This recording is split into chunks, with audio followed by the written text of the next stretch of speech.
James was enjoying his life on the island of Sodor, but he still had a lot to learn. You're a special mixed traffic engine, said the Fat Controller. You can pull coaches or trucks quite easily, but you must learn by your mistakes. James knew what the Fat Controller meant. He could well remember that dreadful accident on his first day.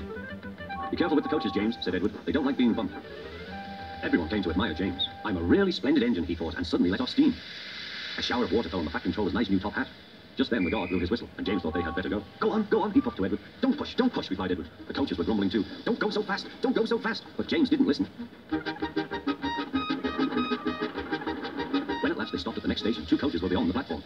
They had to go back to let the passengers out, but no one seemed to know about the Fat Controller's top hat, so James felt happier. Presently they came to the station where Thomas was waiting with his 2 coaches. Hello, James, said Thomas. Feeling better? That's right. Oh, that's my guard's whistle. I must go. I don't know what the Fat Controller would do without me to run this branch line, and he puffed off importantly.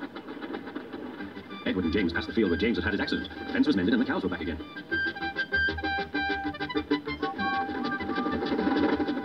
They ended their journey and rested before setting off for home. James was still wondering what the Fat Controller would have to say about his top hat.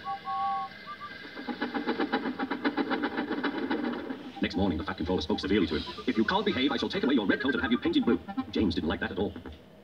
He was very rough with the grumbling coaches as he brought them to the platform. Don't talk, come on, he called to them. Gordon never has to fetch his own coaches, he thought to himself, and he's only painted blue. To make James even more cross, this time no one came near him.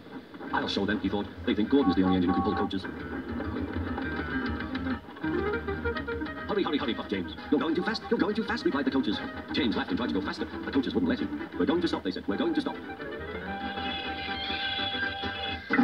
What's the matter? James asked his driver. The brakes are hard on. Leak in the pipe, most likely. You've banged the coaches enough to make a leak in anything. How shall we mend it? Said the guard. We'll do it with newspaper and a leather bootlace, replied the driver. Well, where is the bootlace coming from? Asked the guard. Ask the passenger, said the driver. You have a leather bootlace there, I see, sir, said the guard to a smartly dressed man. Please give it to me. I won't, said the man. Then, said the guard, I'm afraid the train will just stop where it is. The passengers all said what a bad railway it was. Then they told the man how bad he was instead. Everyone was very cross. At last, he handed his laces over. The driver tied a pad of newspaper tightly round the hole in the brake pipe. James was able to pull the train. But he was a sadder and wiser James, and took care never to bump coaches again.